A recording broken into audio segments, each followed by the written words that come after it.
This is CBC Nova Scotia News. Tonight, vaccine demand. The measles shot is in limited supply at Nova Scotia pharmacies.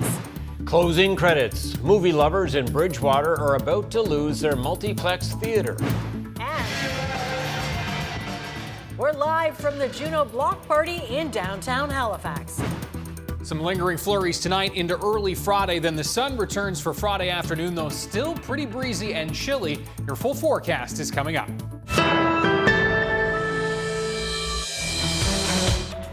Good evening. Pharmacies in Nova Scotia say it may be late April before they could get a new supply of measles vaccine. Nova Scotia has 0 cases of measles, but demand for the vaccine has surged since Nova Scotia Public Health recommended anyone born between 1970 and 1996 get another shot. Preston Mulligan reports. Carrie Ellen Graham is a pharmacist at the Shoppers on Almond Street in Halifax. It's one of 25 pharmacies in the province that is part of a pilot project to offer expanded services, such as giving out vaccines. Graham says ever since Dr. Robert Strang urged those in their mid-50s and younger to take a look at their measles vaccine history, it's been impossible to keep up with demand. We actually just got the vaccine yesterday, and all of them are spoken for, have already given out. Ever since COVID, the public has gotten used to going to the pharmacy for these kinds of shots. Yes, I would say 20 calls a day, and lots of patients coming in and asking questions as well. Nova Scotia Public Health gave clinics like hers enough free doses to vaccinate 10 people. When those run out, the clinic has to dig into its private supply and charge $80 per shot. Today, she's all out of both. The bottom line is you could try your pharmacy, although most pharmacies are out. You can try your primary care clinic if you have a doctor, although I'm hearing that a lot of doctors' offices are now out. So Nova Scotia Public Health says there is more than enough measles vaccine in the province to meet demand, and that may be true, but the pharmacies say whatever the supply is, it's not making its way to their offices. Now, as for Public Health's recommendation that you just contact your family doctor, well, there's only one obvious problem with that. I think part of the problem we have with our current model of vaccines being inside of a primary care office is that unless you're a patient of that primary care office, you can't access that supply. The good news in Nova Scotia is there are 0 cases of measles right now, but if you're traveling, you may need protection. And it'll be late April before these clinics get more doses. Graham says her best advice is to call Public Health and make an appointment. Preston Mulligan, CBC News, Halifax. Police are investigating after 5 students at a Halifax elementary school were taken to hospital after consuming cannabis edibles. Police say officers were called to Springvale Elementary Wednesday afternoon after a student brought packages of labeled cannabis edibles from home to the school. The student then shared the edibles with 4 other students. No one was seriously injured, but the students were treated at the IWK Health Center as a precaution. A text and email was sent to parents notifying them of the incident. Teachers in this province plan to hold a strike vote on April the 11th. The Nova Scotia Teachers Union says the move comes after 10 months of negotiations with the province, which have failed to result in a contract. NSTU President Ryan Lutz says union leadership feels they have no other choice at this point. So absolutely, we will continue to negotiate. We've tried to secure more dates with government, and we have dates coming up after our strike vote. I'm ready to be at the table whenever government is.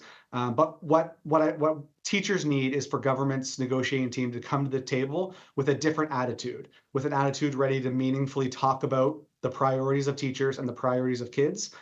Because if they show up to the table without that, we're going to be in the same spot. Government's really forced us to take this strike vote, but it's not where our members want to be, but it's where we feel that government is pushing us.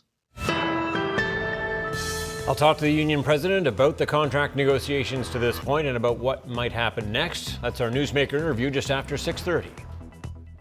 Education Minister Becky Drouin says there are a few more negotiating dates coming up before the strike vote, and she's hopeful an agreement can be reached. But she doesn't think a strike is the answer. I can say that After the disruption in learning that our students have experienced over the last 5 years, I do not think labor action is the thing that is needed, either for our students or for families. I also don't think it's the answer that we need for the complex classroom issues that we're working with our educators to address. Druin says a recently launched pilot program called Ideas for Education is reaching out directly to teachers to get their suggestions for improving conditions in the classroom. Airbnb operators and other short-term rentals in Nova Scotia are being handed a break by the Houston government. The Tourist Accommodations Registration Act came into effect in April 2020, requiring accommodations with 28 days or less rent to register each year.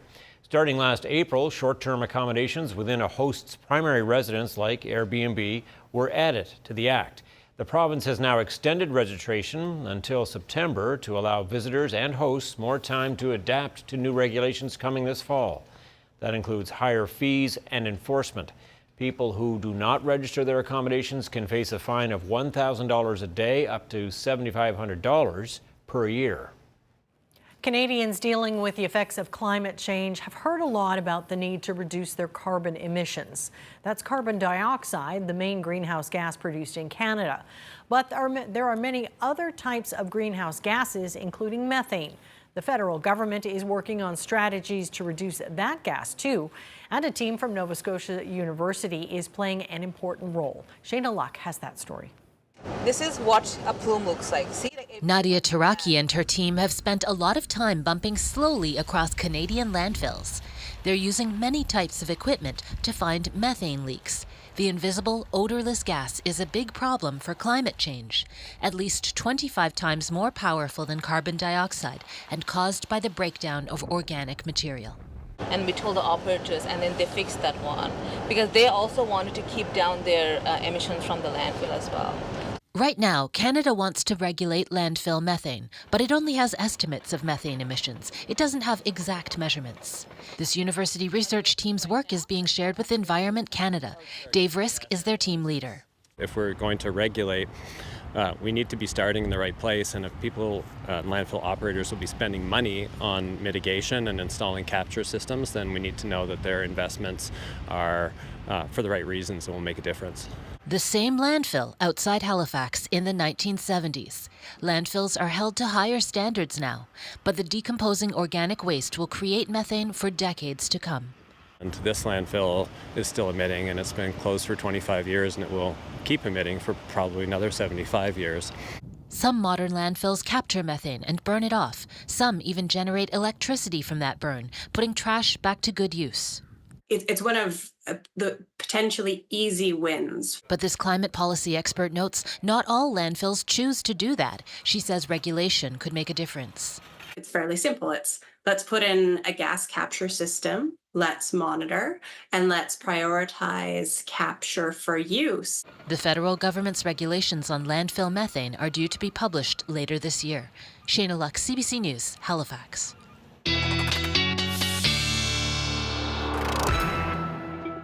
Ryan with us now to talk weather, and they say variety is the spice of life. What do you think? What a strange day today was. Yeah, listen, a stereotypical Maritimes day. If you don't like the weather, wait 5 minutes. And that's really all you had to wait in many cases, from the heavy rain and gusty winds this morning to the sunshine. And then now we're seeing these bursts of flurries come through, sometimes with a combination of the sun and the flurries at the same time. And again, those winds are really gusting out there at current, gusting 50, 60, 70 kilometers per hour, even stronger for exposed coastal areas. And this is the low that is slowly going to be working its way to the north tonight. Those flurries will start to taper off, lingering into the early morning hours tomorrow, and the winds are going to be, again, easing a little bit, but remaining pretty breezy tomorrow, still gusting 50 and 60 kilometers per hour. Those flurry chances for the most part in the early to mid-morning, and then we're looking at a mix of sun and cloud for most, mainly cloudy still in the northeast, but overall a pretty solid Friday. And then, of course, it's weekend time, and a lot of focus on the weekend, rightfully so. And yeah, we will have a pretty quiet start to the weekend, Friday night into Saturday, watching the building clouds through Saturday morning, and our next system rolling in through Saturday afternoon. A few flurries mixing to showers by the time we get into the late afternoon and evening. evening. And then this, for us here, is going to be a heavy rain event. Saturday night in through Sunday morning, some heavy rain will be working its way across the province from west to east, strong southerly winds as well, which will be really gusting. And then on the back side of the system, we'll mix back to a few flurries on Sunday afternoon as the system departs. Now, in terms of rainfall, it looks like we're looking at a widespread 30 to 50 millimeters of rain with some pockets that could exceed that. And a heads up that if you are traveling, this is going to be a heavy snow event for New Brunswick. Now, Colchester, Cumberland could get into some of that icy mix and the potential for some freezing rain, especially through the Saturday night time frame before things transition over to rain. But we'll break that down with your full detailed timeline and your 7-day forecast coming up in just a few minutes. Tom and Amy. Yeah, stay tuned for that. Thanks so much, Ryan. Thank you, Ryan. Thank you. Well, if you live in Lunenburg County and you enjoy going to the movies, you'll soon be out of luck. Cineplex has announced they will be closing their doors at their multiplex in Bridgewater. As we hear in this report from the CBC's Paul Palmeter, that means moviegoers in the area will be looking at an hour-long drive to watch a movie in a theater. For 20 years, movies have been shown here at this location next to the Lehave River in Bridgewater. For the last 11 of those years, Cineplex ran the theater, but they will be closing their doors for good on April 29th.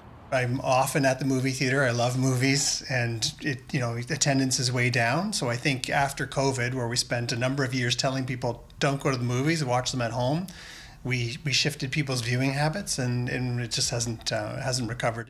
With the theater closing, people in Lunenburg County will now have to travel an hour away to Halifax or New Minas if they want to get the full theater experience. Through a statement, Cineplex says it was a difficult decision to not renew their lease and close the Bridgewater location.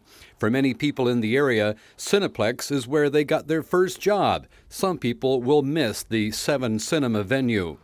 Well, it's very unfortunate because it's been a mainstay here for many, many years, a place to go, a small town Nova Scotia, not a lot of things to do, and the Cineplex was a nice place to go. Kids could go there, they had games, arcade, all kinds of things to do, and showed some very good movies also. What are you going to miss the most? Be able to go to see a movie close by, because now we're going to have to go somewhere far away. So yeah, it's pretty upsetting.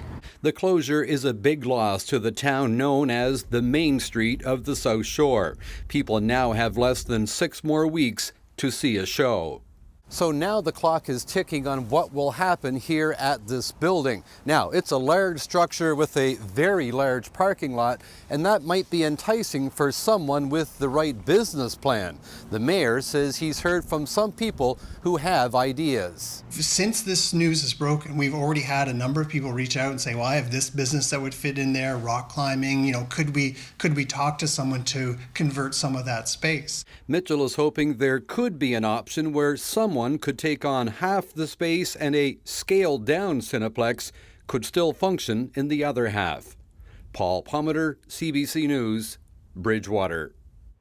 After reports of voting irregularities, the town of Stewiacke is proceeding with a hybrid voting model for the upcoming election. Stewiacke has used electronic and telephone voting for over a decade. On Wednesday, Town Council voted to add paper ballots for the upcoming election. The decision comes following reports of voting irregularities since the town switched to electronic voting. A 2023 by-election remains under RCMP investigation. The results were also subject to a now abandoned Supreme Court challenge. A 2016 election also ended up before the courts. If you are looking to take in some great Canadian music, there's a block party in downtown Halifax tonight. It is part of the festivities leading up to the Juno Awards this weekend at the Scotiabank Centre. And the CBC's Richard Woodbury joins us live from the block party on Halifax waterfront to tell us more. Richard. That's right, Amy. I'm inside a giant tent, I should say a giant cold tent on the Halifax waterfront. About 1,000 people are expected here for tonight's Juno Block Party. It's basically, it's going to happen for the next 3 nights. It's a mixture of East Coast musicians as well as Juno-nominated ones. Musician David Miles will be performing tonight. He's going to be playing alongside rapper Classified, and I spoke with David Miles earlier. mean, I think it's important to remember that, you know, Canada's a big country. People are spread out, and the industry is predominantly in Toronto and Montreal. So it's great that the industry's coming here. Obviously, we have our own homegrown industry as well. That's important. But it's rad that everybody's coming to Halifax. So it's, you know, I mean, it's not every day that everybody just comes and visits us. So I'm excited about that part. I'm going to be seeing tons of friends and tons of, you know, colleagues and industry partners that I don't often get to see because they're spread out over the country. So that part's, and you just like musician friends, right? So that's great. So it's gotten a lot louder in here. As you can see, people are starting to gather. Now, other musicians playing tonight include City Natives and Renee Smith. And if you're wondering how you can attend these events, basically you need to sign up online in advance through the Junos website. Now, tonight's sold out, but there still are tickets for Friday and Saturday. Now, there's no block party on Sunday night because, of course, that's the same night that the Junos are happening. All right, well, enjoy the show, Richard. That's Richard Woodbury live for us tonight. Sounds like the party's getting started already, doesn't it? Getting loud. You bet. First quick break on the way. Stay with us. There is a lot more to come on CBC Nova Scotia News. European leaders are discussing a plan to use billions of euros in profits from frozen Russian financial assets to buy arms for Ukraine. And untraceable ghost guns are becoming a bigger problem across Canada. The weapons are made by basically anyone, anywhere with a 3D printer. And there is a familiar sight indeed from the Nova Scotia webcams. Ryan is back next with his forecast. We'll see you in just a bit.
All right, a little bit confusing choosing the outdoor wardrobe today for sure. Well, like Ryan said, you just wait, and then it's like basking in sunshine or, pelted by ice pellets or whatever it was. Yeah, a little bit of everything really in the mix today. We started with the rain and the wind, and it was a struggle to get the kids to take their warm gloves to school today.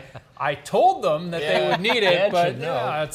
Dad, come on. But yes, for sure. Then this afternoon, of course, very wintry at times, but the sun did make an appearance for most of us. Have a look. Here's a scene right now where it is snowing sideways in Grand Prairie with a squall coming through there. Temperature right around the freezing mark, and you can see a whiteout condition there just off in the distance. So it is definitely squall-like with those temperatures right around the freezing mark, anywhere from -2 to +2 out there right now. The winds, again, have been the big story. Sustained winds, you can see in the 20, 30, 40 kilometer per hour range. Beaver Island at last check sustained at 65.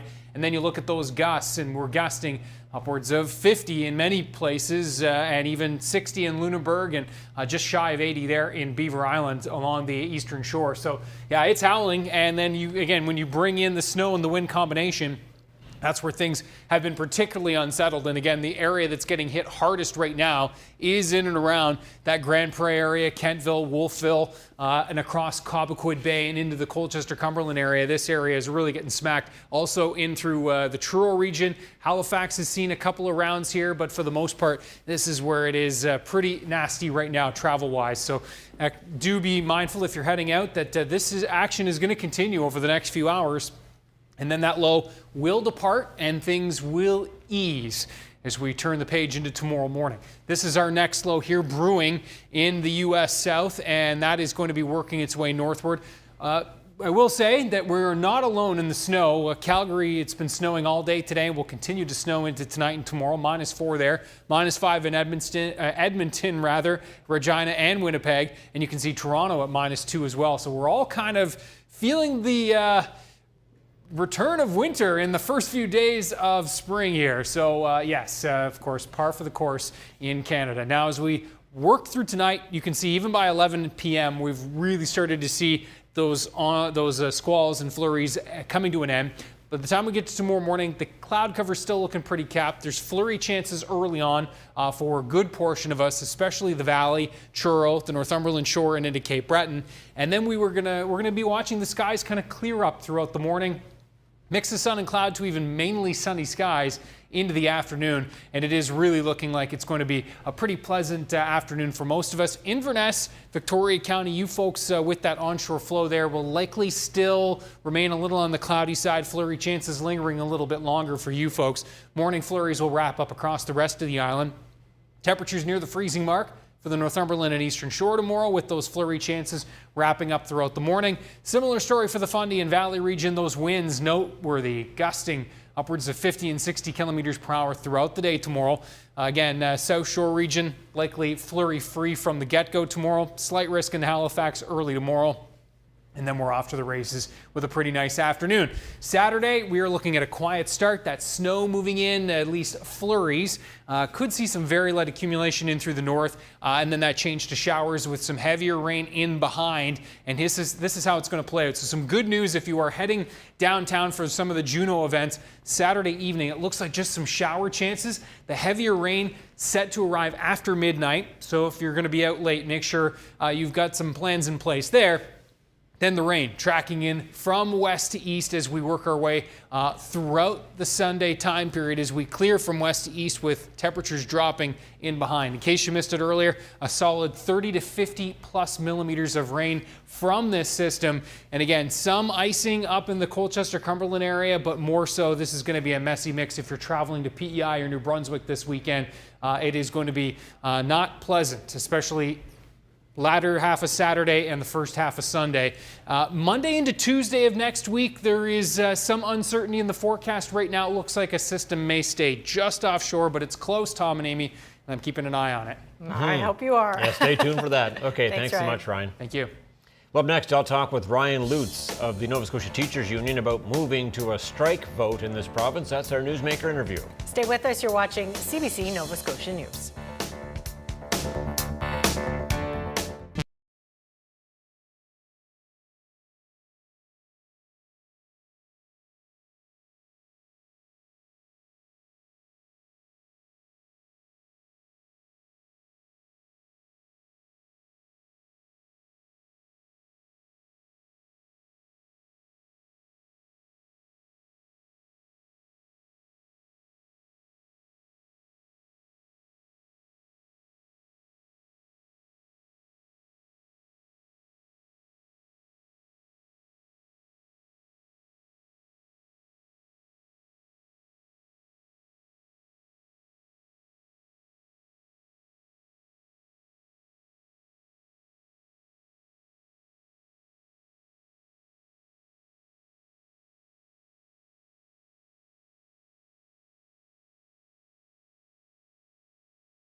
Teachers in this province plan to hold a strike vote on April the 11th. The Nova Scotia Teachers Union says the move comes after 10 months of negotiations with the province, which have failed to result in a contract.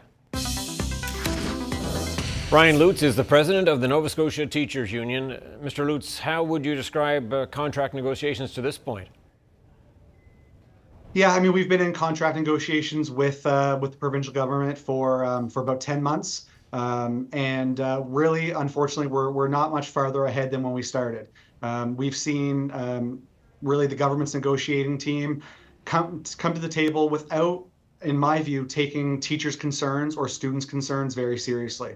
And so that's why we're here. It's not where we want to be, but it's where government has really forced us by coming to the table with the attitude they have been, without really being willing to solve any of teachers' problems, any of students' problems, and at the end of the day, make our public schools a better place. So the union has okayed the strike vote, but I mean, there's still lots of time to reach an agreement before the strike vote. Will you continue to negotiate?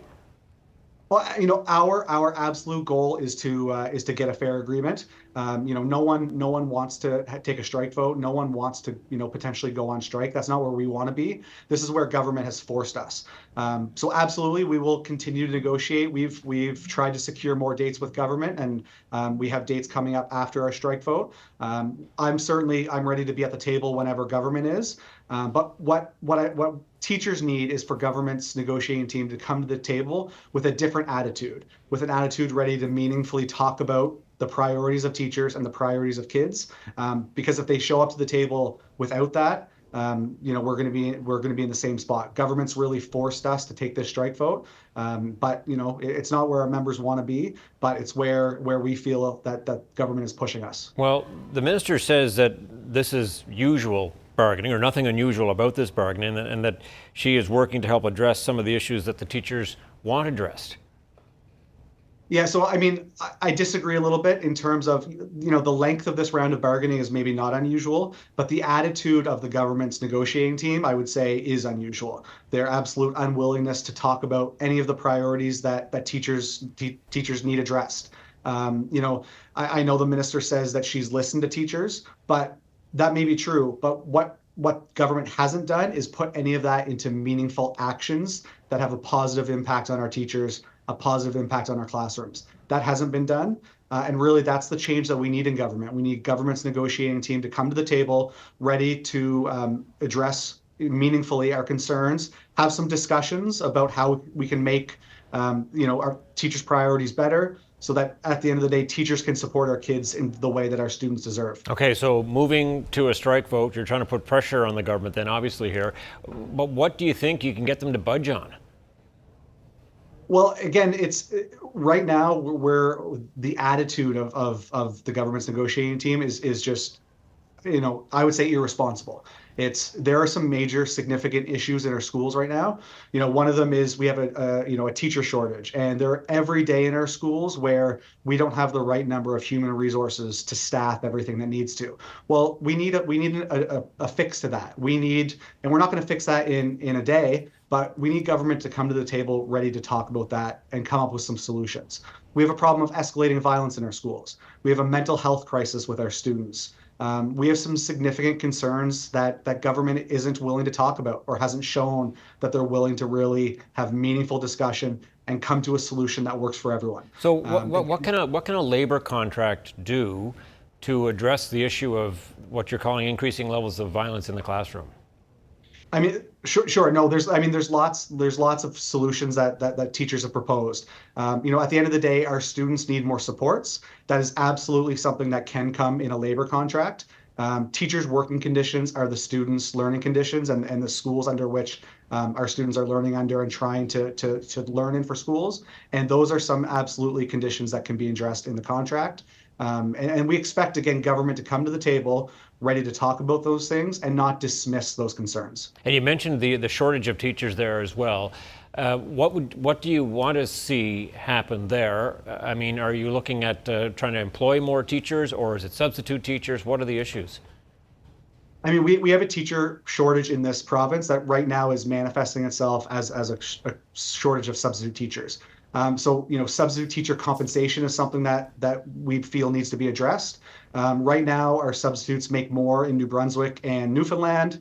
So if we want to pull our youngest teachers to Nova Scotia, then letting them know that they're going to have to work for poverty wages is not a way to do that. So we need to see that addressed so that, again, our students get what they need, because right now our teachers are getting pulled in so many directions that there are many days where our most vulnerable students are losing out on the supports they need to be successful. Are you expecting a big pay raise or pushing hard for a big pay raise to help make up for past inflation and try to keep teachers in the classroom? I mean, certainly compensation is one of our issues. Teachers have several priorities: classroom conditions and learning conditions for kids, workload of teachers, and teacher recruitment and retention, which obviously includes compensation. So that is a part of what we're talking about. It's not the only thing that is holding us up. But at the end of the day, if we want folks to get into teaching, which we do, we need them. We need to make this an attractive profession. And right now, that's clearly not the case when other provinces have higher pay for substitute teachers and higher pay for our first year teachers as well. Ryan Lutz, president of the Nova Scotia Teachers Union. Thank you. Yeah, thanks very much, Tom. Appreciate it. Coming up, new data out of Edmonton shows a startling trend as the number of homeless people who are dying is rising drastically.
Welcome back. The federal government is planning to overhaul temporary resident programs in Canada. The immigration minister announced today that for the first time ever, Canada will set targets for how many people are allowed into the country through these programs. The goal is to reduce the number over the next 3 years. Rafi Boudjikanian reports.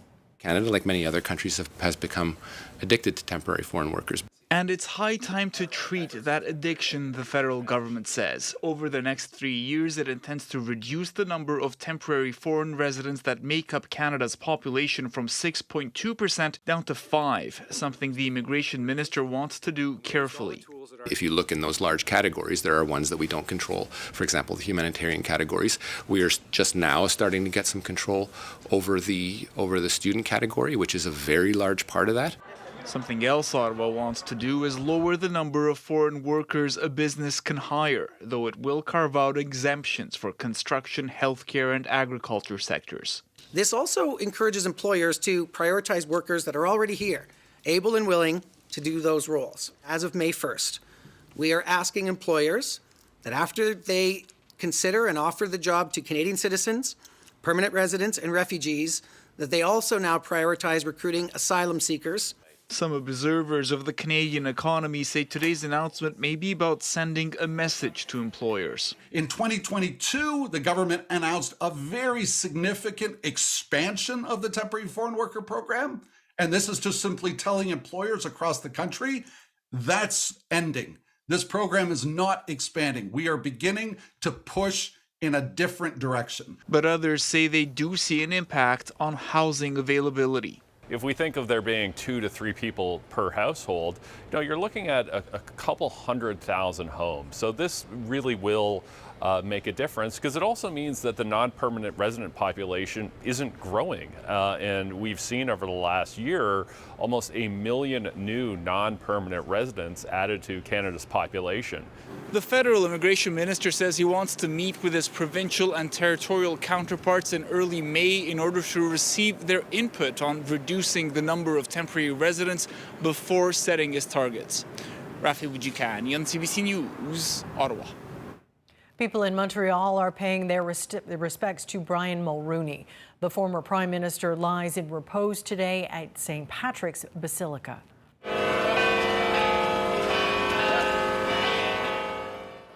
The Archbishop of Montreal led the procession into the church with family members walking behind. Dignitaries and members of the public greeted the Mulroneys throughout the day and will have another chance to do so tomorrow. The state funeral will take place Saturday at the Notre Dame Basilica in Montreal. There will be eulogies from Mulroney's daughter Caroline, former Quebec Premier Jean Charest, and Wayne Gretzky. CBC News special on Saturday begins at 9 a.m. Eastern, 10 a.m. Atlantic time. The Liberal government in Newfoundland and Labrador has unveiled its budget. It was supposed to do that yesterday, but it was delayed because of a confrontation between protesters and police outside the legislature. The protesters, who are fish harvesters, were back again today, but the situation was calmer than Wednesday. If the Premier and the Minister are listening, can we have the meeting? Can we have it now? Can we get this put to bed? Can we all go home? We don't want to be in your hair. We definitely don't want you in ours. That's right. Heavily armed police greeted protesters when they arrived at the Confederation building in St. John's. The fish harvesters are demanding a meeting with Premier Andrew Furey. They want what they're calling free enterprise, the right to sell their catches to buyers outside the province.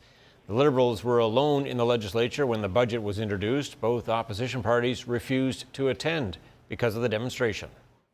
Russia fired more than 24 missiles at Ukraine's capital today. Even as civilian areas get bombarded during Russia's drawn-out invasion of Ukraine, the front line is the focus of Kyiv's European allies this week. EU leaders are trying to see how frozen Russian assets can be used to help buy much-needed ammunition for Ukrainian fighters. Briar Stewart has that story. This is the aftermath of the largest air attack on Ukraine's capital in weeks. Apartments still smoldering after more than 30 missiles were fired at the area. Ukraine says it shot down all of the missiles during a 3-hour air raid alert. Some weary residents waited it out underground at metro stations.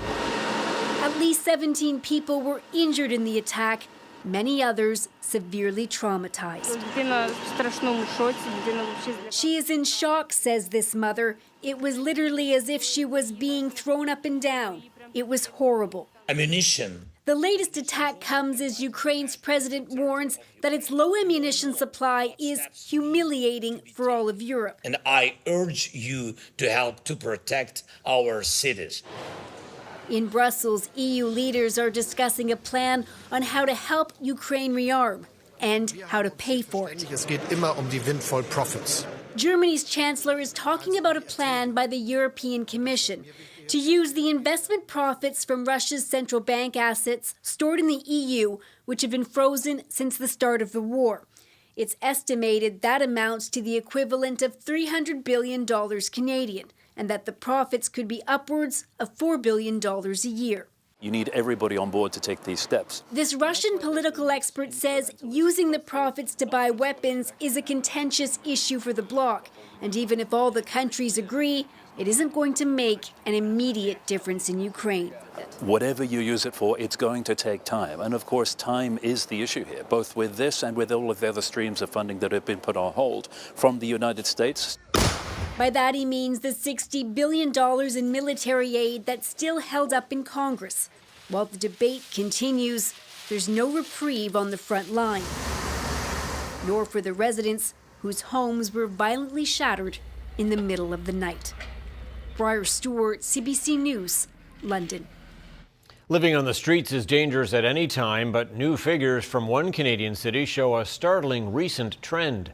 Since 2019, Edmonton has seen the deaths of homeless people multiply 8 times. The CBC's Paige Parsons looks at what's behind the increase.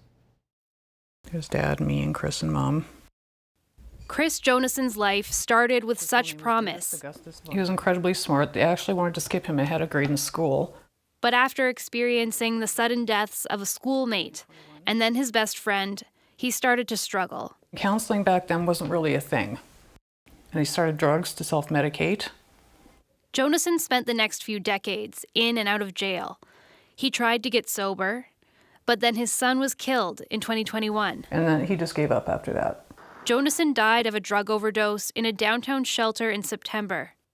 The 51-year-old is one of 787 homeless Albertans who died last year.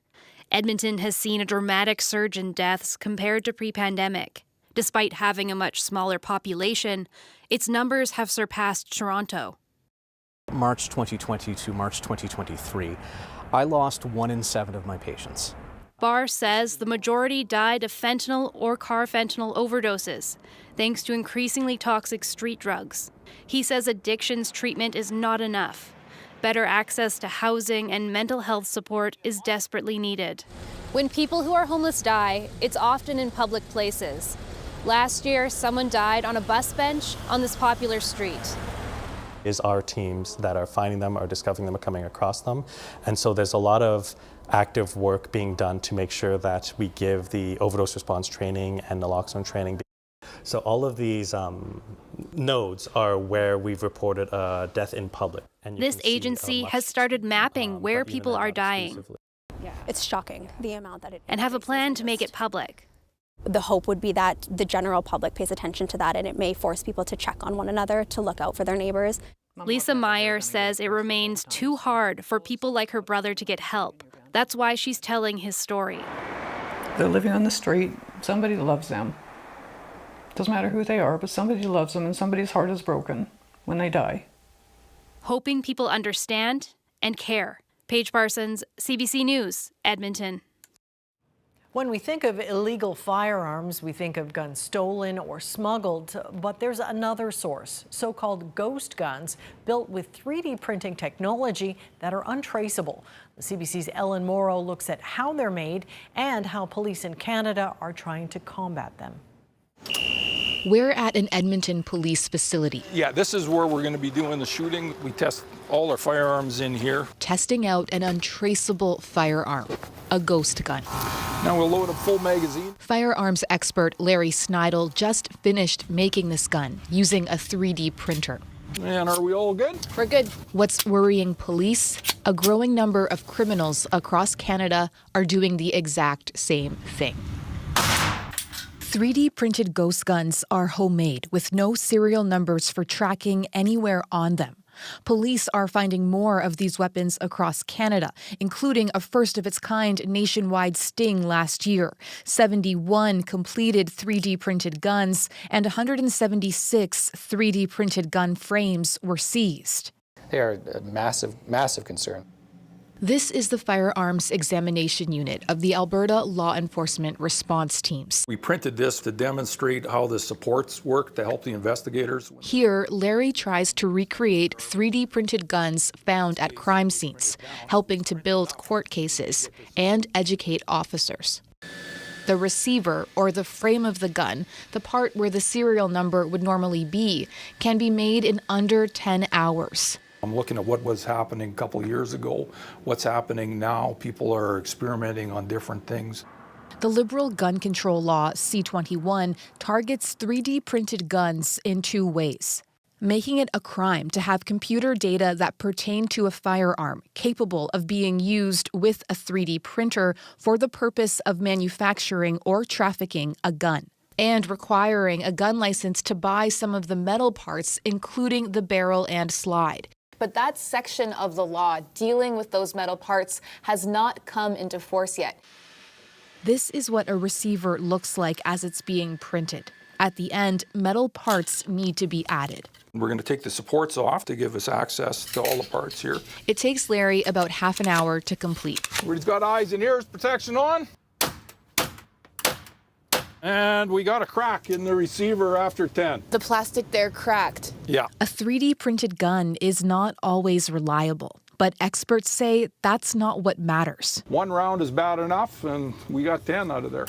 Ellen Morrow, CBC News, Edmonton. A UN report says electronic waste around the world is piling up and not enough is being done to reduce or recycle it. The rate at which the e-waste mountain is growing is 5 times faster than the rate at which a global recycling is, growing. So with this, current trends, we are simply losing the battle against e-waste. Experts blame the mounting problem on high consumption, limited repair options, and a lack of proper recycling facilities. The report says the year 2022 saw more than 600 million kilograms of electronic waste, enough to fill trucks lined up bumper to bumper around the globe. Metals make up almost half of the total weight of what's thrown away, but e-waste can also contain substances such as mercury, which pose environmental and health hazards, especially when rain causes toxins from landfills to contaminate fresh water nearby. Baseball is America's national pastime, and it's a crowd pleaser in Canada. But Asia is now having its moment with the sport. Philippe Leblanc explains. Major League Baseball fever has taken over Seoul. Tickets for this game sold out within minutes. Fans arrived early for this first ever official MLB game in South Korea. I'm so lucky, I don't have to fly to America. Yeah, that's most important. I save a lot of money. And here is Shohei Ohtani. Highlight moment, mega Japanese star Shohei Ohtani, newly signed to the Dodgers for $700 million, faced Yu Darvish, a mentor to so many Japanese players. Member of the Kiwoo Heroes who called this place home. For Korean star Ha-Sung Kim, it's a triumphant return home. They're going to be, I think, inspired by some of the stars that they're seeing. Players that look like them. 14-year-old Ju Hoo-sung dreams of playing in the MLB. 일단 샌디에이고 파드리스의 김하성 선수. He studies his idols' every move. This series in Seoul also showcases Korean baseball culture. It's a marriage between sport and K-pop music.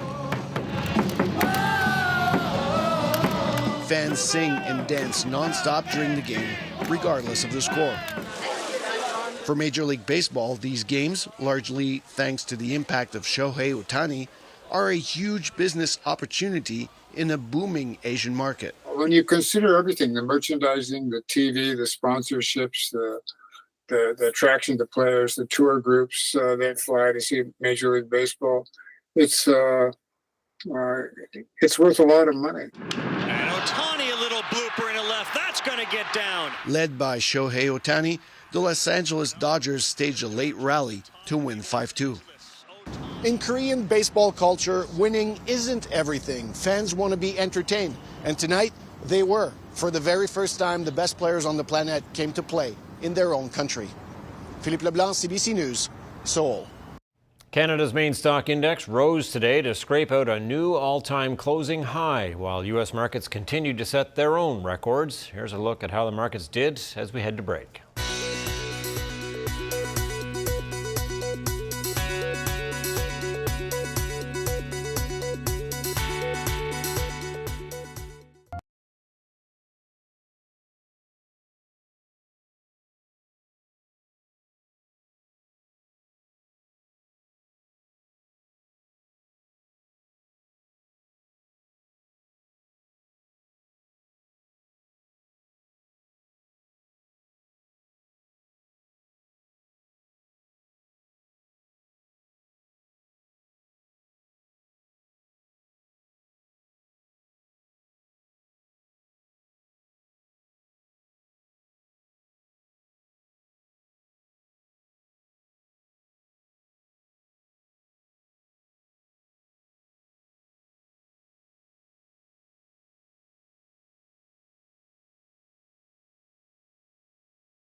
For news you can trust, we have the latest on what's happening in your community and a weather forecast you can rely on no matter where you are in Atlantic Canada. I'm Amy Smith. And I'm Ryan Snoddon. Join us for Atlantic Tonight, right after the National.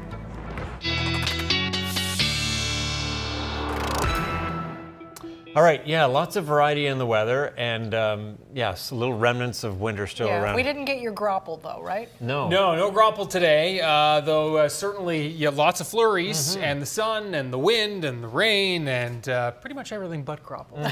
I know you're disappointed. Yes, no, listen, there's a time and a place for grapple. Yeah, We don't need it all the time. Now, let's have a look at our viewer picture of the day, because it's a really nice one, and it's more signs of spring. We're back to the Dartmouth well again. For the second night in a row, but for good reason. Oh, lovely. Yes. Is that a bee? Is it a That bug is a on bee. there? Nice. Yes. Wow. Lindsay. I just saw the flowers at first, but then here's Talk another about good sign. a confused bee. Lindsay Bedard with this great shot. And yes, the bees are, I guess, starting to edge out and venture around. But hopefully they've got a comfy spot to warm bed someplace. Warm bed tonight into tomorrow. There are those flurries which do continue. And again, as we move the timeline forward, you can see those flurries coming to an end overnight tonight. Tomorrow, there's just an isolated chance of a flurry in the morning, primarily in through the northeast, but down towards the valley as well. By lunchtime, pretty much done except for you folks in Inverness County. And then you can see things improving into the afternoon. We will see temperatures tomorrow right around the freezing mark for most of us. Those westerly winds will be persistent, still gusting to 50. Saturday, things turning unsettled. We'll walk you through that timeline quickly here. And you can see there's Friday night, looking nice and quiet.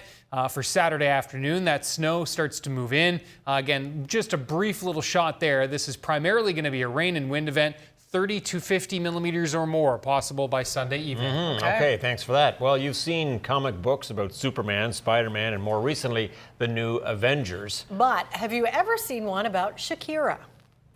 Yes, the Colombian singer-songwriter is being immortalized in a comic book. It provides a colorful account of her rise to international stardom at a young age. The publication, called Female Force Shakira, looks at the artist's resilience, her ability to reinvent herself, and her unique musical style. She doesn't wear a cape, she can't spin a web, but she is a superhero in the eyes of her fans. All right, that's it for us tonight. Thank you so much for watching. We'll see you next time. Good night. Good night.